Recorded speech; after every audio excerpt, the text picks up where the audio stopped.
It's always fun to be a part of Bloomerang Academy. I know it's been a busy day for the Academy, so I appreciate the spot here. Hopefully you're seeing the slides okay. Looks good. Yeah, awesome. And thanks to all of you for hanging out. I know it's getting busy. It seems like once we get over Labor Day, at least here in the States, things start to really heat up. And that's kind of why we're planning this session for today, because there's been a lot of really good data and research that's come out about fundraising during 2020, as well as some things that I think will really illuminate, kind of what we might be dealing with here in the final months of the year, going into Giving Tuesday, going to the year end. So that's what we are here to talk about. So yeah, feel free to ask questions in the chat. There's a Q&A box, use either of them. We'll see them. We'll try to save some time at the end. But like Diana said, this is really chock full of info. So I'm going to kind of move a little fast here, but you're going to get links to everything that I talk about so you can kind of investigate the research in depth on your own. And I'm going to kind of zoom through some of those things, but you'll get all the resources, the slides for sure. And you'll be able to share this if you want with maybe a colleague or a boss. So like Diana said, I'm Steven. I'm over here at Bloomerang. I'm our Chief Engagement Officer. Basically is a long way of saying I get to do cool things like this. I've been talking to customers.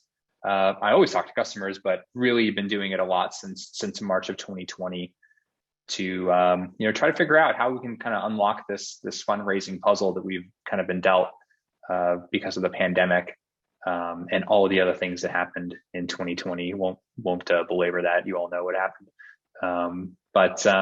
Yeah, super excited. And the real impetus of this presentation actually came out of an internal meeting we had at Boomerang. We have a monthly all hands, all employee meeting that we do every month, just to kind of go over how we're doing in this business. And I got invited to present to the entire employee base, what that research was over the last year or so, what happened in 2020 in terms of fundraising, and kind of what my outlook was. And that went so well that Diana had the great idea of, hey, why don't we share that on Bloomerang Academy? So that's what we are going to do. I only had 7 minutes in that company meeting, but I got an hour with you all. So you're definitely going to get the better end of that deal. And yeah, that's right, Alex, because Diana is great. She's the best in the biz. I mean, what can I say? So I want to kind of set the table real quick with kind of my high level thoughts going into the end of 2021. I am extremely optimistic. I am bullish about what I think is possible for all of you here in the last 3.5 months of the year. And the reason is because I have looked back on all this data that I'm going to share with you from multiple research projects. And the bottom line that I think all of those things concluded to, and I think you'll agree once we go through them, is that the nonprofit sector is really, really well insulated from many of the national and even global crises that happen. And there certainly are exceptions, and we'll talk about those things for sure. I don't need to make anyone feel bad if they had a really rough 2020, because I'm sure a lot of you did in a lot of ways. Me too. I got kids in school. I know how hard it was.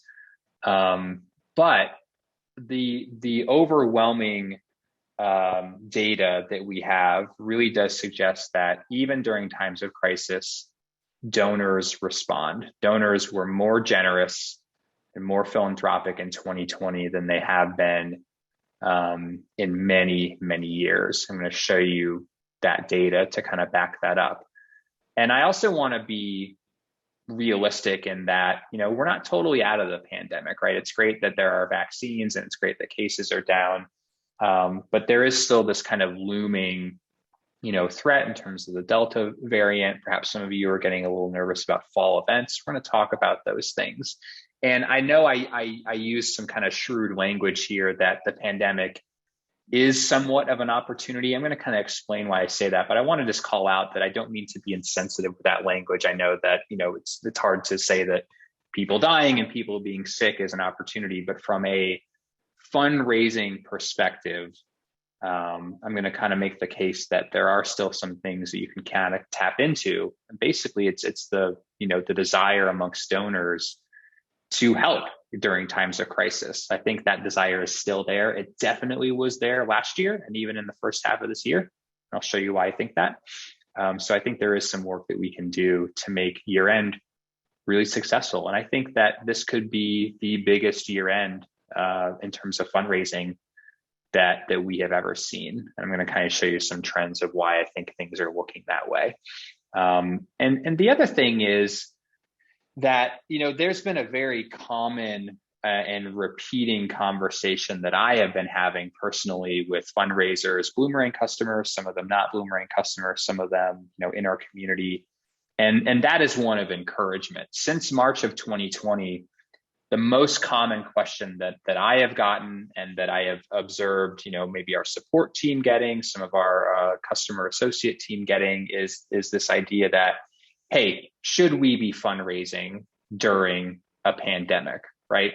We're not a COVID charity, we're not saving lives, we're not providing vaccines or PPE, we're not providing healthcare support in any way. We're just an animal shelter, we're just a library foundation, we're just a museum. Should we be fundraising? Maybe some of you felt that way last spring, last summer. Maybe some of you are even still feeling that way. Maybe you've got a boss or a board member saying, hey, there's a lot of other worthy missions out there. Maybe it would be insensitive for us to go out there and try to raise money for our cause when people are dying, people are sick, people are out of work.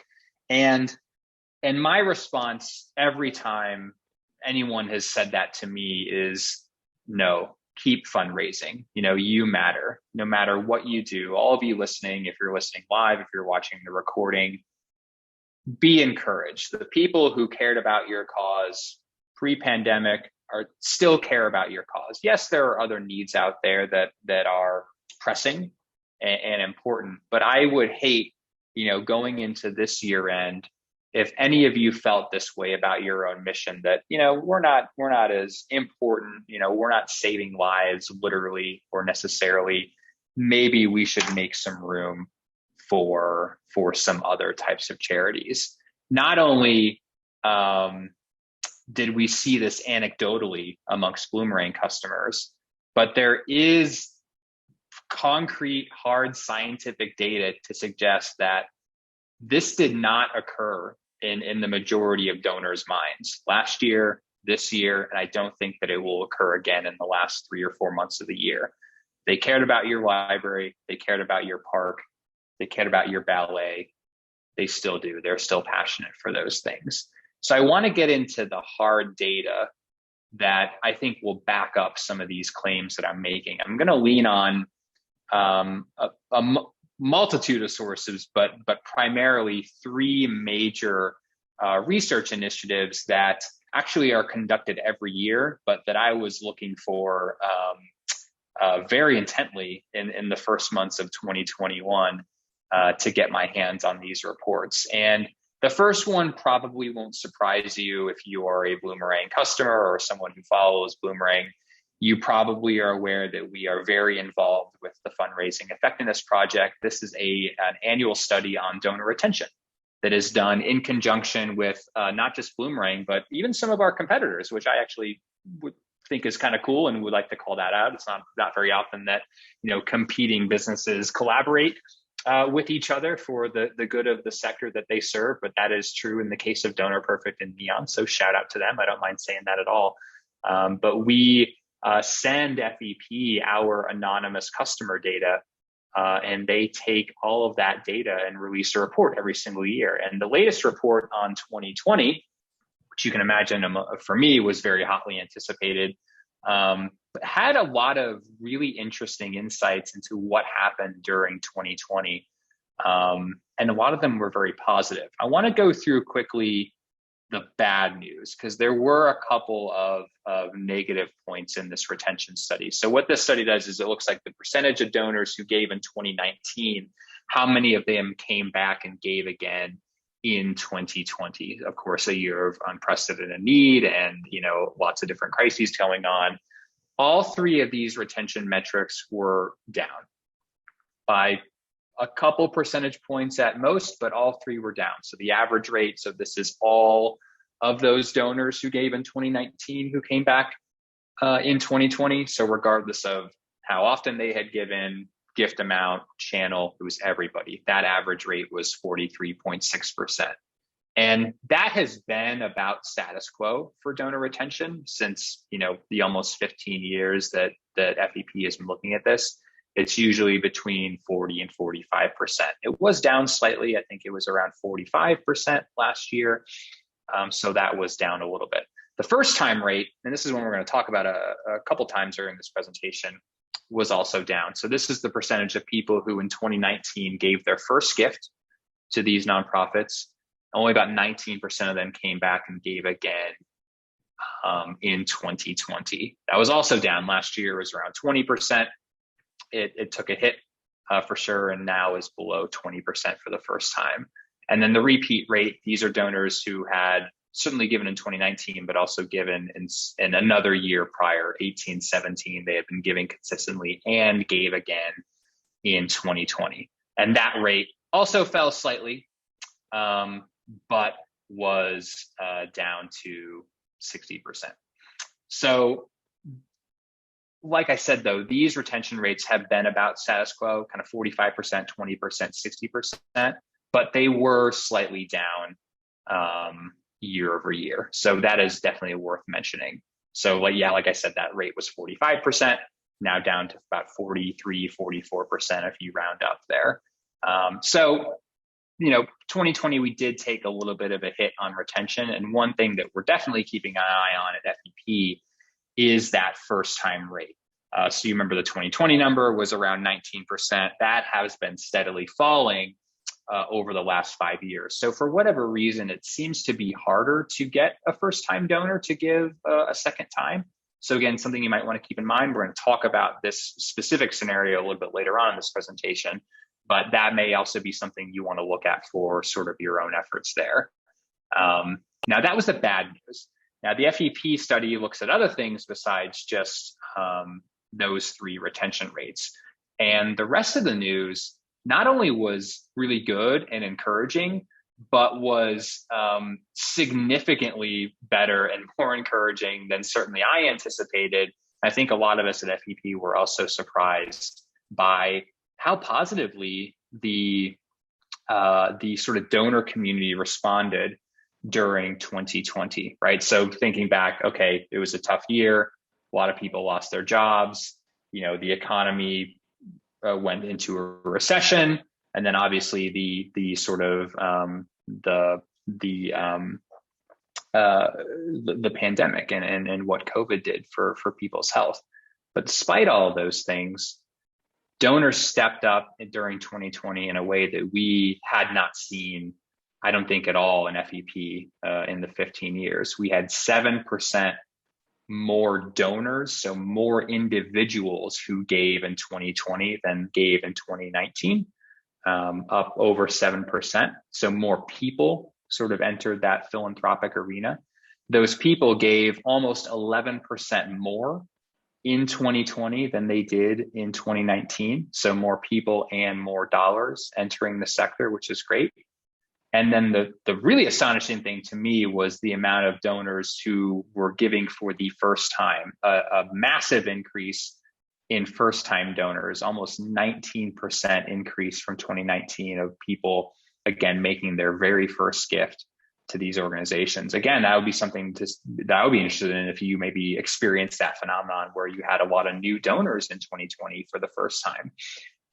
And when you pair that metric with my last slide of kind of showing that first time retention has been slipping every single year, there's definitely a massive opportunity to retain some of these people, and sort of a danger in not doing so, right?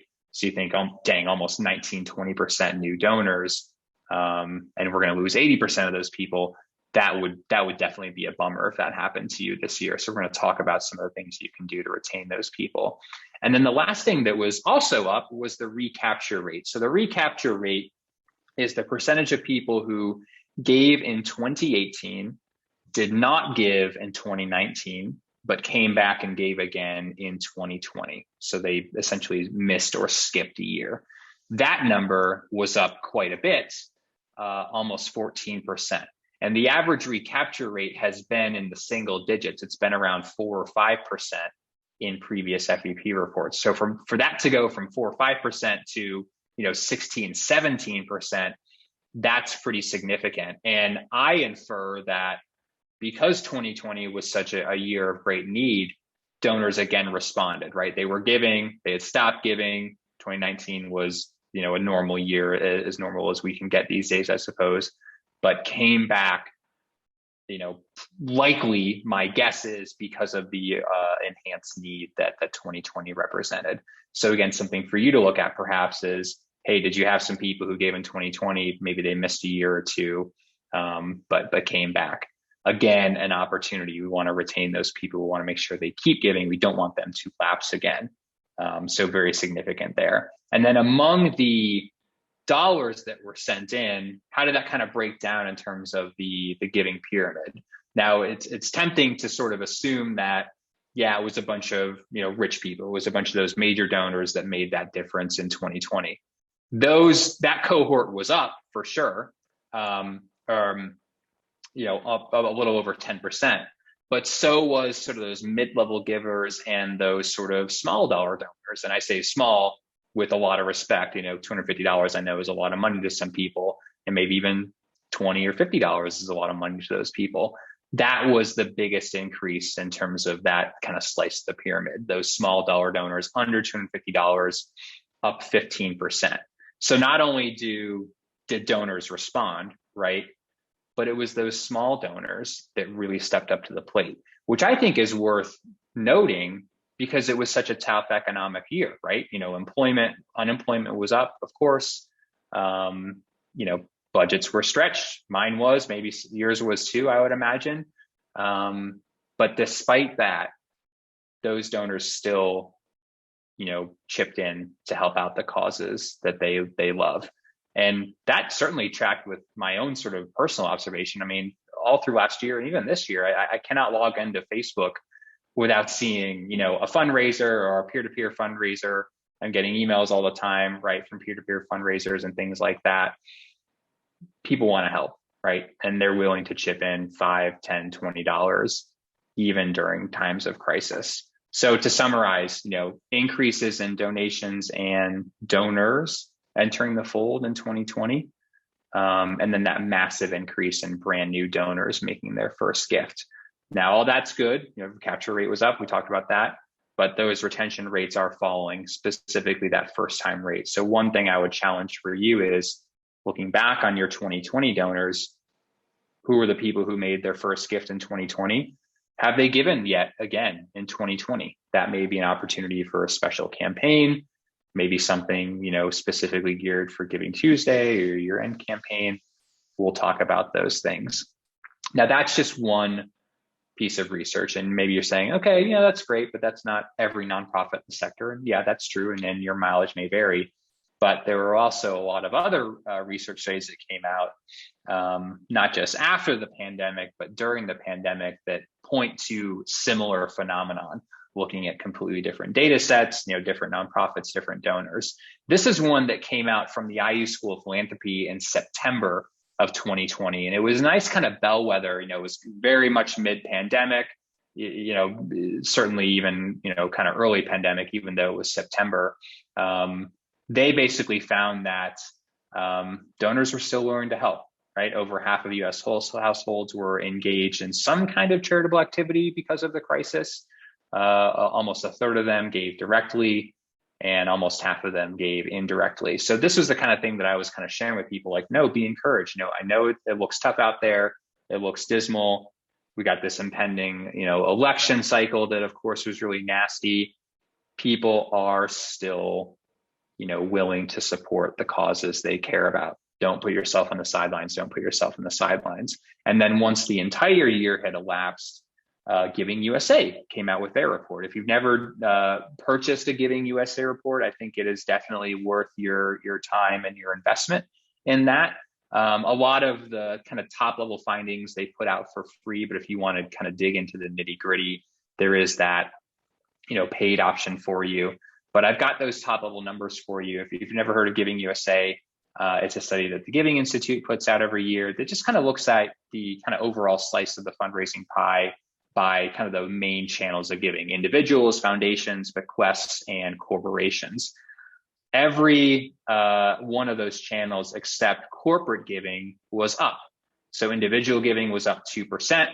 Foundations, an awesome 17%. Shout out to you, foundations, if you're listening. I just kind of anecdotally again observed that maybe a lot of those foundations were kind of loosening those grant requirements and putting more funds out than they normally would have in a normal year. So that some of those reins were open there. That was good. And then bequests were also up, which I think is interesting to talk about, because it is a topic, ostensibly concerned with death. This is an end of life gift.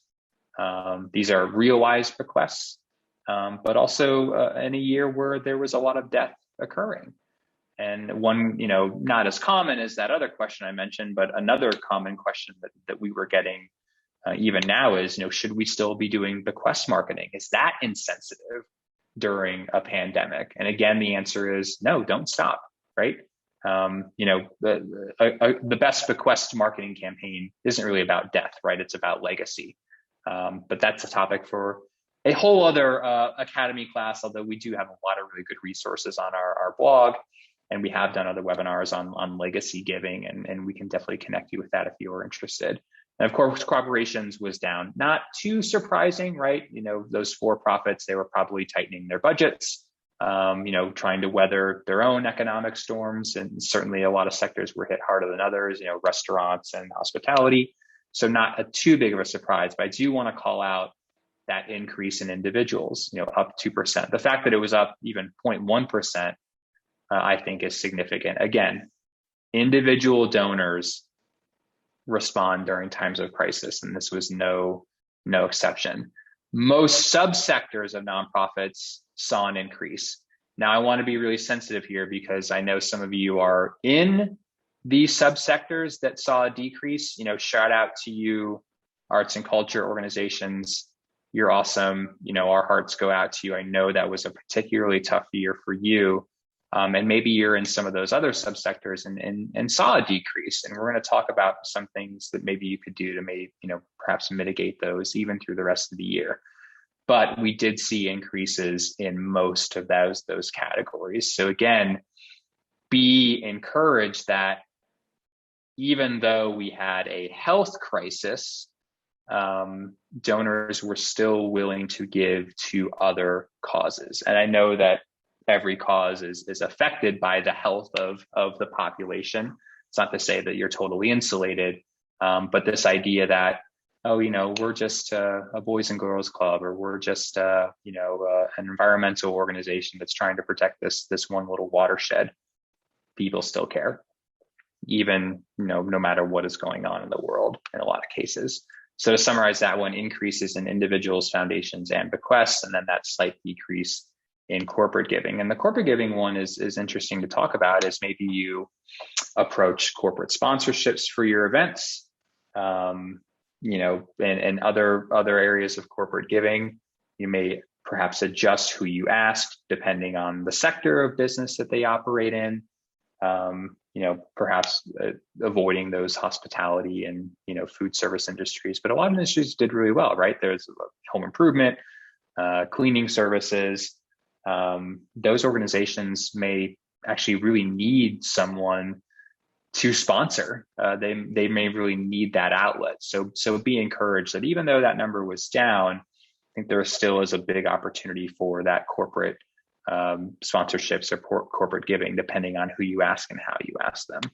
And then the last research I wanted to share with you, which maybe is my favorite, is a study that has been out for many, many years. It comes out every year. Again, it's a paid report. Some of the high level findings are put out publicly for free. I'm going to share some of those with you. But this is a study that was done by Penelope Burke, who is an awesome thought leader in our sector. And what she does in this survey is she talks to donors. So the last kind of research studies I've shared with you, are very concerned with organizations. But this one is interesting to kind of get in the head of our donors or our potential donors. So Penelope Burke over at Cygnus Research, you can check them out at cygresearch.com, or you could Google, the Burke donor survey. That will get you there. But this one was really the most encouraging for me because it's coming straight from donors. And she found a couple of things. She found, number one, that over half of the folks that she talked to gave more in 2020 than they gave in 2019, almost 27% more money from over 60% or almost 60% of the people who said they gave more.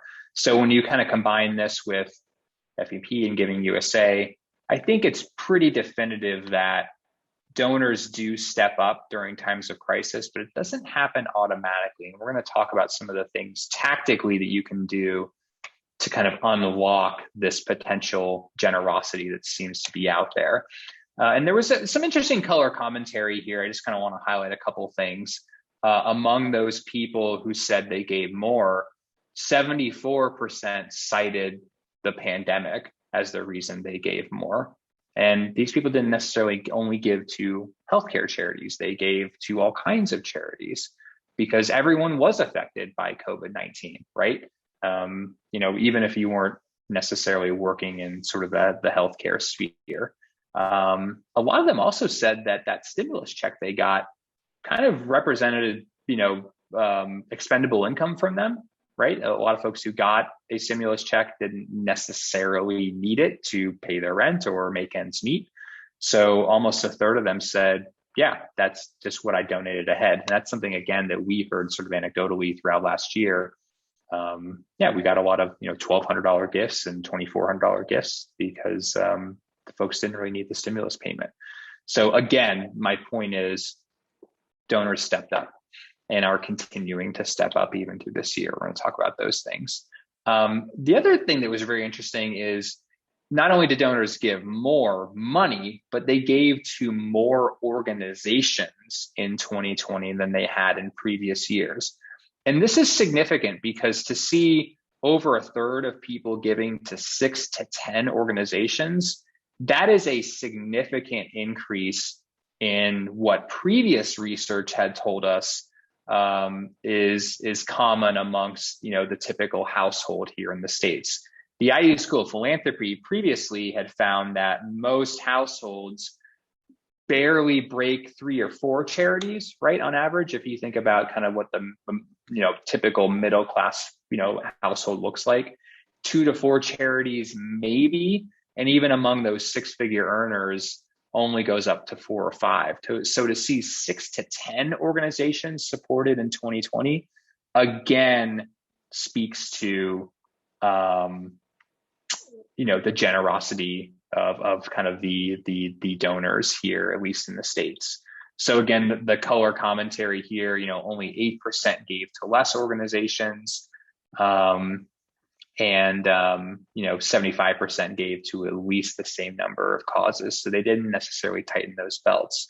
So if you have thought, well, geez, we're competing with all these other organizations, not necessarily, not if you are asking for help, if you're contextualizing it, if you're going to do some of the tactical things that I'm going to suggest here in a second. And then this is really the best part. And this is kind of really what I wanted to talk about in this presentation is over half of these donors anticipate giving at least the same amount in 2020, which remember was an increase over 2019. So I don't think that we should expect kind of a hangover in 2021. That is not my expectation at all. I think, come February, March of 2022, when we can look back on the updated versions of all this research, I think we're going to see that 2021 at least held serve with 2020, and perhaps those people even gave more, right? Because it does seem like maybe things are going the wrong way with some case counts and Delta and some of those things, but be encouraged. There's really no signs to suggest that there's going to be kind of a rubber band, flip back to 2019 giving, which wouldn't be terrible, right? Even if that did happen, because there was an increase in 2020. So to summarize the Penelope Burke research, a little over half said that they gave more in 2020, and a lot of those people cited the pandemic as the reason. And again, a little over half are anticipating that they will give just about the same, if not more, in 2021. And an interesting cohort among those folks is that donors under the age of 35 are planning to give more. How about that? Us millennials, we were often a maligned group. And sure, the capacity, there's probably not as much capacity amongst that group as perhaps there is amongst some older cohorts of donors. But that could be an interesting segment that you want to capitalize on if you are tracking age data in your database. That could be an interesting campaign to look at there. Now, that's all well and good, but you all are, most of you, part of kind of the Bloomerang crew. What have some of your cohorts been doing since the pandemic began to make some of these numbers happen? Because we did see a lot of this amongst our customer base, even during those first few weeks of the pandemic. Diana will tell you, and a lot of others here at Bloomerang, that we do keep an eye on how our customers are doing. Kind of overall, we sort of got a little bit of a dashboard where we can see kind of money coming in and retention rates and those kinds of things. And last April 2020, I should say, we were kind of looking at each other in amazement because we saw a lot of our customers not just raising a lot of money in those early days of the pandemic and then on throughout the year, but also raising more money than they had in previous years, despite all that was going on. So one thing that I did, and some other folks on Diana's team, is we tried to talk to as many of those, kind of successful customers as we could to kind of find out, wow, what are they doing well? What are some of the things they're trying? How are they tapping into all that generosity that I just kind of gave an overview of, that we didn't necessarily know was there because that research came out after the fact. But those people were definitely helping out at least some of these organizations. So one thing I did is, like I said, talk to as many of you all as I could, as I could identify, and as many that were gracious enough to talk to me, to talk about, hey, what are you emailing to people? What are your letters saying? What are your event strategy? What are those things? And I only have about 20 minutes left with you all, but I'm going to kind of zoom through some of the most common kind of repeating tactics and strategies that I heard from these successful, COVID crisis fundraisers. But I would invite you to watch some of these videos on your own time. It goes way more in depth than I'm going to be able to in just this short format. And maybe you might even want to gravitate towards some organizations that kind of, look like yours. But the main things that I found tactically to kind of unlock some of the, the research bases that I just went over here, top 5 things that came up in every single conversation that I had, and that kind of stood out to me as perhaps a common thread here. Number one, and I've kind of already talked about it, was don't take your foot off the gas. Don't allow yourself to be sidelined, because there is going to be another crisis, right? A lot of this is sort of, looking to the future. I know we're still in a crisis, and a lot of these things are going to apply, but a lot of you are going to deal with a localized natural disaster. There's going to be some other national, something happen in the news cycle that, attracts all of our attention. So, this isn't just kind of a shot or a flash in the pan. We're looking back at 2008, the financial crisis, looking back at 9/11, and you can keep going back, every 8 to 10 years, there is something. So knowing all this information, and by the way, those past crises, same thing, donors continue to step up and helped us weather the storm. I think as nonprofits, we're actually kind of uniquely situated compared to a lot of other businesses, which is kind of a nice place to be. But don't take your foot off the gas. Don't say, oh, we're not a COVID charity, or dang, there's a lot going on in the world, maybe we should just be quiet. Again, the people who care about you, they still care about you. And it's up to you to kind of unlock that. We're going to talk about how to do that specifically through a couple ways. Segmentation is a really good strategy in any time of year, but a particularly good strategy during times of crisis. So we're going to talk about how to do that. Stewardship, of course, is always good. but again, was increasingly impactful over the past year or so, as well as doing so personally. Now, I know we're all socially distanced, a lot of us still. It's hard to meet, it's hard to have in-person events, but there are still ways you can reach out personally. And then events. Now, it's funny, when I was giving this presentation in, early spring and summer of this year, a lot of times I would take this out because it was kind of looking good, right? It was like, oh, people are getting vaccinated, cases are down, this is great, we're gonna have in-person events. But now I feel like there's kind of this hesitation to maybe gather in person this fall in particular. So this is once again germane. I'm gonna give you some alternatives to canceling, delaying, even to going virtual, which nothing wrong with going, virtual events can be really good. I'm going to tell you a very specific story that I think will be encouraging for you. Number one, don't stop fundraising.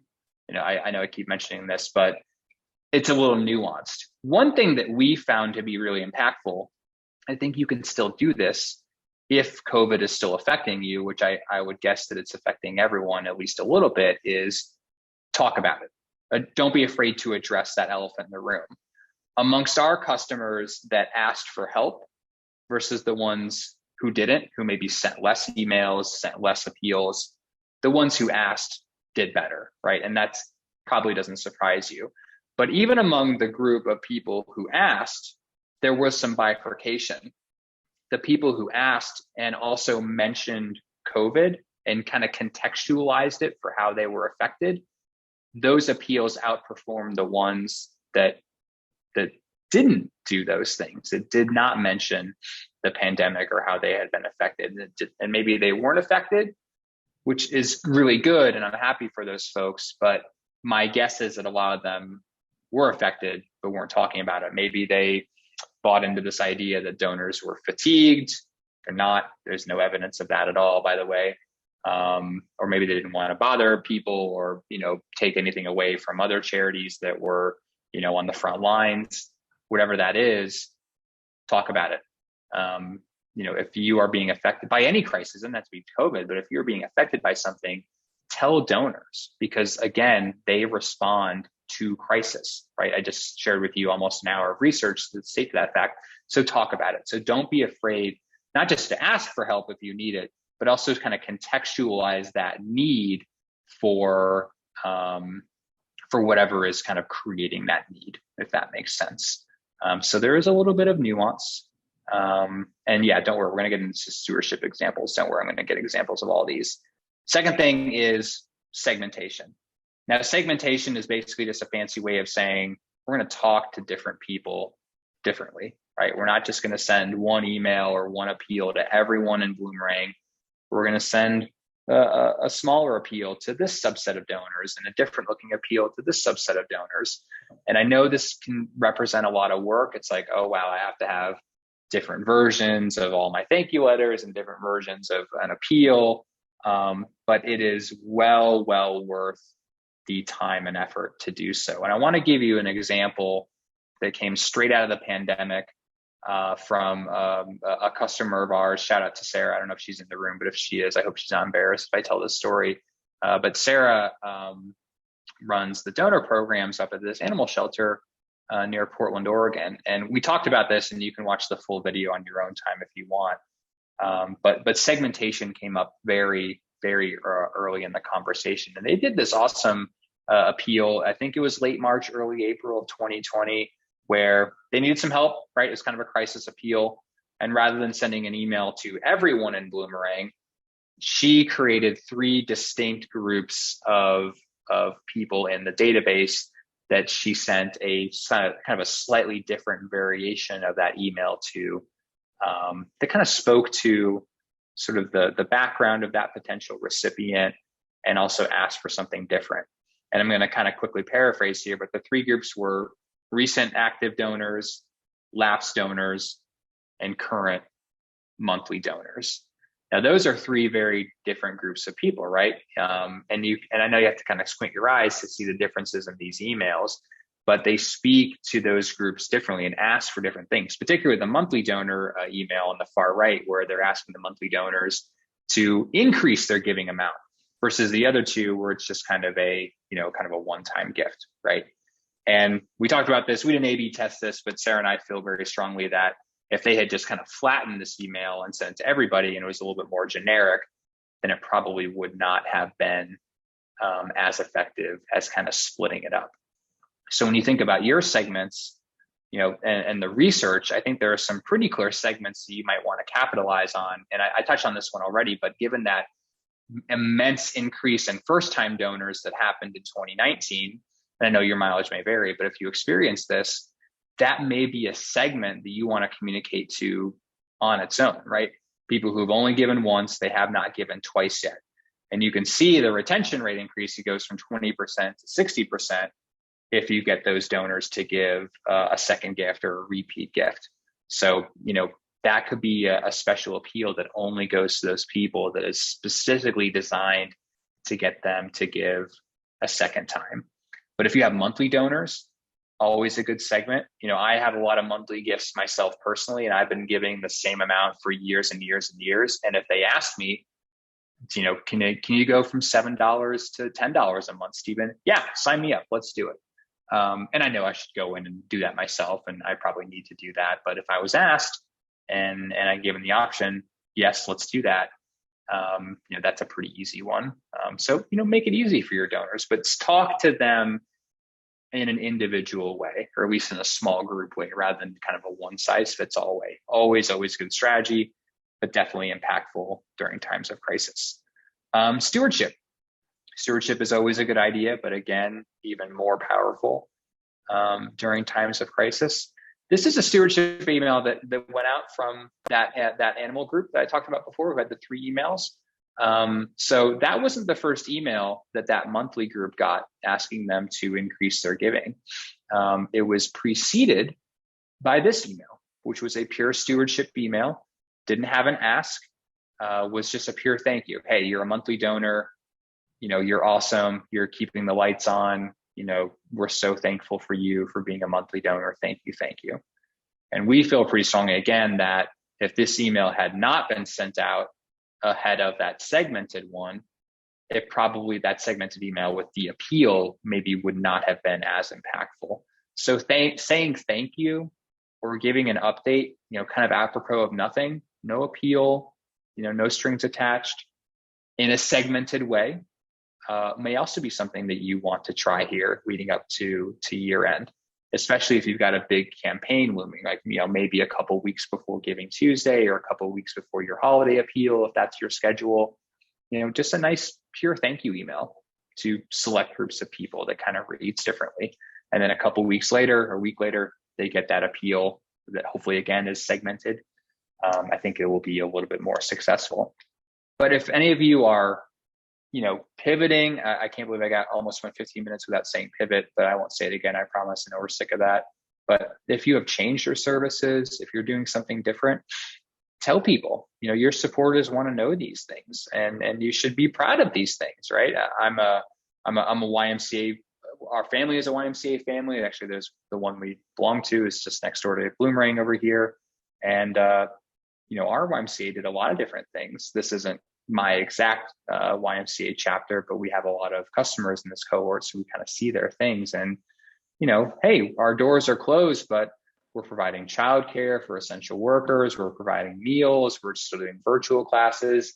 If something has changed, or if you're doing awesome new things, tell people. This is always a big piece of any donor loyalty research of, hey, what's the organization doing, with those donor funds? Tell people. Keep them up to date. Again, doesn't have to include an ask, but your appeals should also include this information too, but it can go out standalone. So don't be afraid to send update emails, and you're probably already doing that, maybe your monthly newsletter or maybe on social media. But again, in a segmented way, those updates can be maybe even more frequent than what you're doing now. So that's kind of how I define stewardship. And you can do this stewardship personally, right? It doesn't just have to be mass emails, out of Boomerang or out of MailChimp. Even if they're segmented to smaller groups, they're still kind of a mass email, right? We also found during the pandemic that our customers who made phone calls, who wrote personal emails, one recipient, like I'm writing an email to Diana, or I'm writing an email to Alex, as well as in-person interactions, which were mostly done virtually, but still kind of a one-to-one, like a Zoom call or a Facebook live stream or a Google Hangout, something like that. Our folks who made those personal one-to-one or one to a small group interaction, not only did they outperform our customers who weren't doing those things, but they also saw a year-over-year revenue increase. So that's with that 17%, 9.8 and 17.4. That's an increase over their 2019 numbers.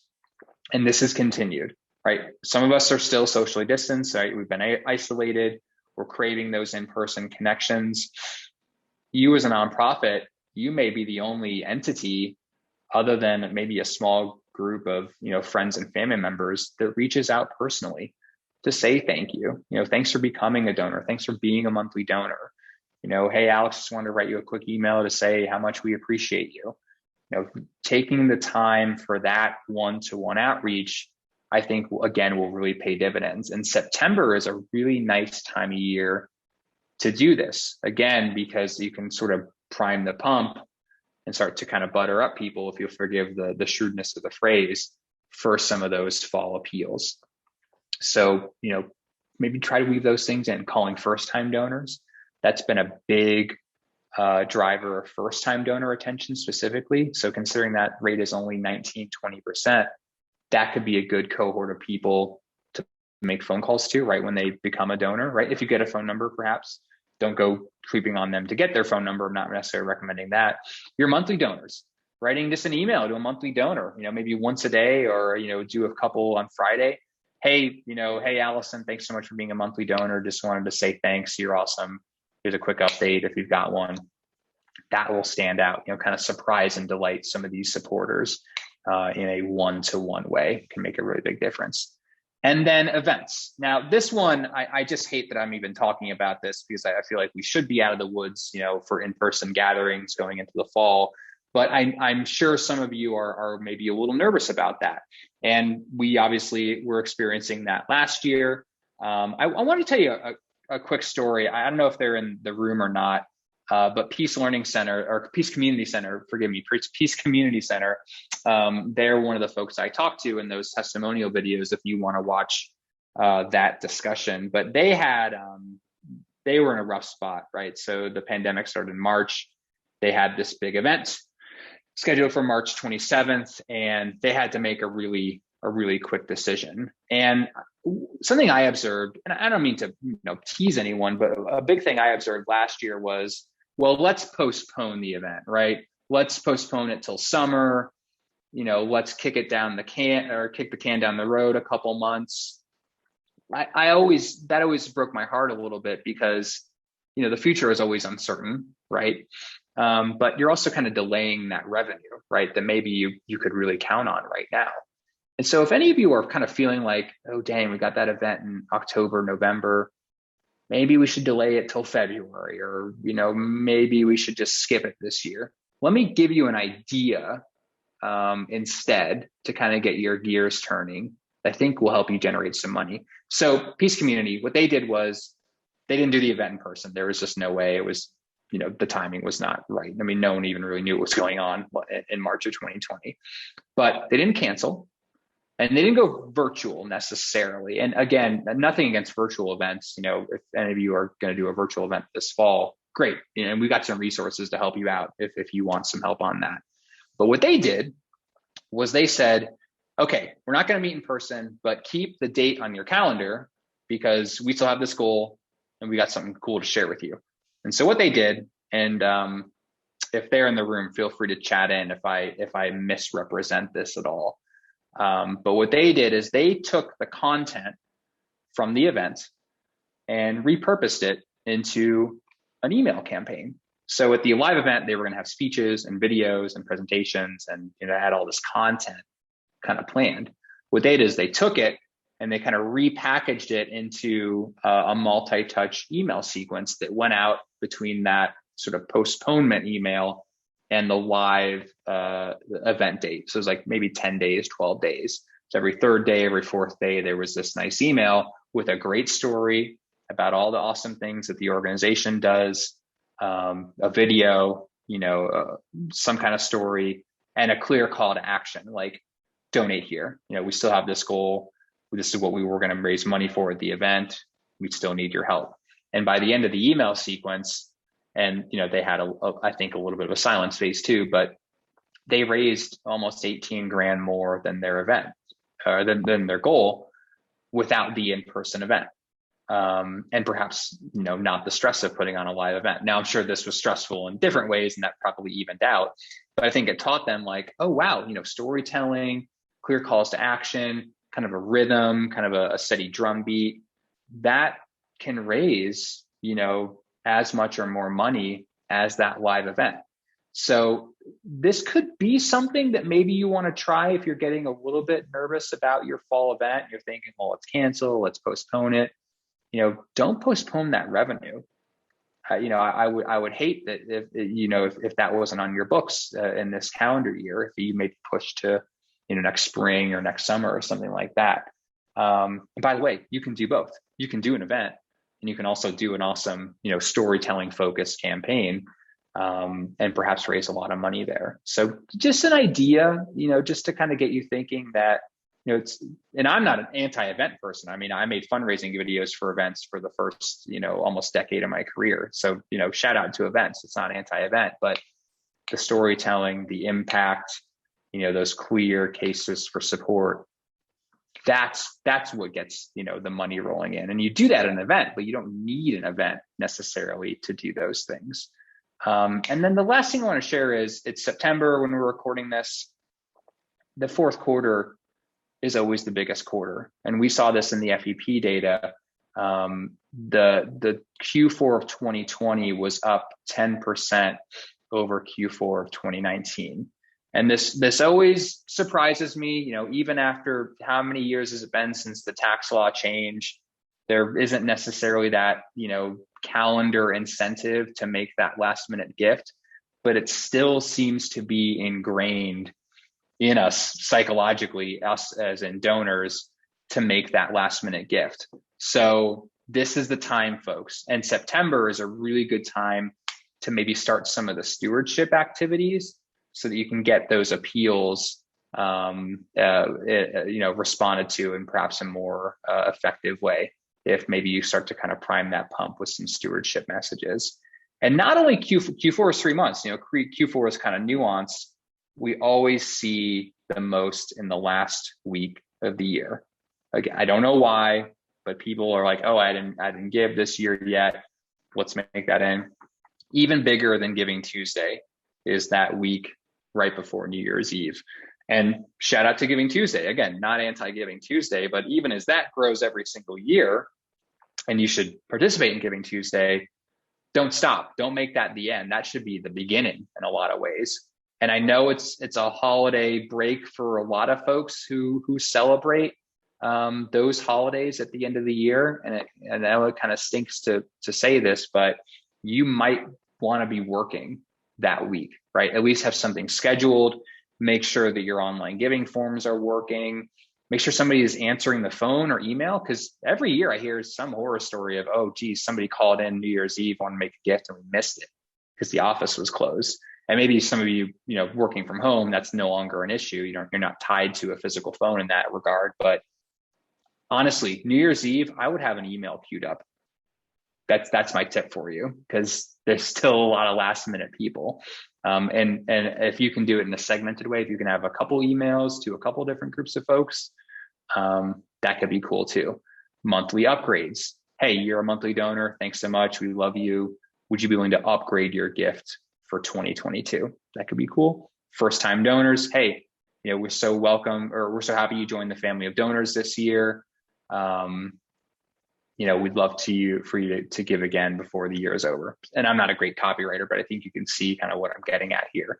But be right that last week, don't kick up those feet just yet. Take a break on January 1st. That's a good time, I guess. And I feel bad kind of dictating your vacation time. That's not necessarily what I'm trying to do here, but this is what the data shows.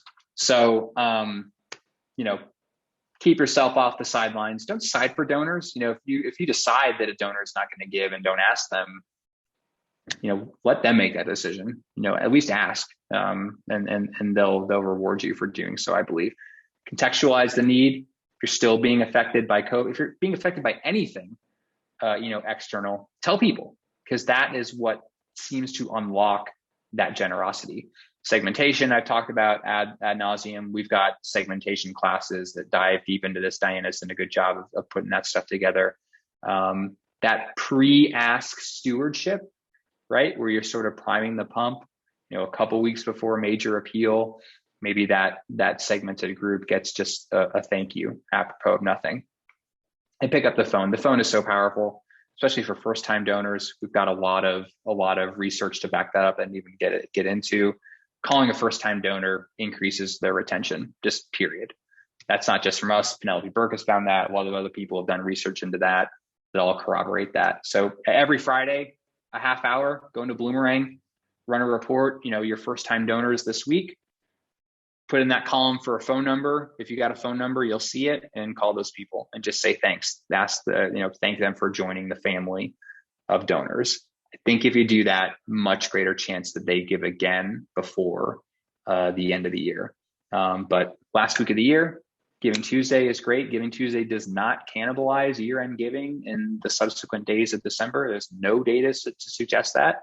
So don't be afraid to participate. But segment, again, something on Giving Tuesday for just monthly donors, something on Giving Tuesday for just lapsed donors, something on Giving Tuesday for people who have given once but not twice. That's what unlocks it for sure. But I'm sure there'll be lots of Giving Tuesday resources here in the next few weeks from Diana. So that's it from me. I know we're almost out of time, but everything I talked about is on our website. It's all linked in the slides. You'll get the slides. It has all the links, so you can check that out. If you're not using Bloomerang, I'm sure a lot of you are, because it's an academy class. But if you are not yet using Bloomerang, check us out. Let us know that you were on this class, and when you reach out, that'll be good too. So Diana, I know we're out of time, but I'm cool to answer a couple questions if you still are. There you are. Thanks, Stephen. I agree with one of the comments we had here. This is one of the best presentations. I always come away from one of Stephen's talks feeling inspired. So I hope you all are feeling inspired as well. And like Stephen mentioned, we'll take one or two questions if there are any, but I was watching the questions and it looks like most of them were answered along the way. Okay, cool. If there's one or two out there that you have a burning question, let us know. But also, yes, we have a great calendar of tips coming out at you in the coming months to help you through this. This is a lot of great information that I want to tell you all over and over again so you don't forget, and help guide you how to do it in Bloomerang. Again, one of the comments says lots of tactical ideas here. So we kind of want to point out, like, here, do this here, or here's a thing, do this now. And help you that way. But yeah, it looks like there aren't any open questions, but if there are any follow-ups, please do send us an email. We love hearing from you all, and we love hearing all your thoughts on what else do you need? What else are you wondering about? What questions do you have? I love all of that. We love it. Yeah, and connect with me on LinkedIn if you haven't already, because you'll see that's where a lot of times where I'll put out some new stuff I see, so you'll see that firsthand. Absolutely. And yeah, thank you everyone for being here, spending part of your day with us today. If you also joined us this morning for another Academy class, thank you for spending a lot of your time today with us. And shout out to you, two-timers. Yeah. And thank you again, Stephen. I'm looking forward to the next presentation from you. I always love having you on Academy because, again, it's always very inspiring. Good luck to everybody for year end, and we'll talk to you again soon. Yeah. Have a wonderful day, everyone. See you again soon. See ya. Bye.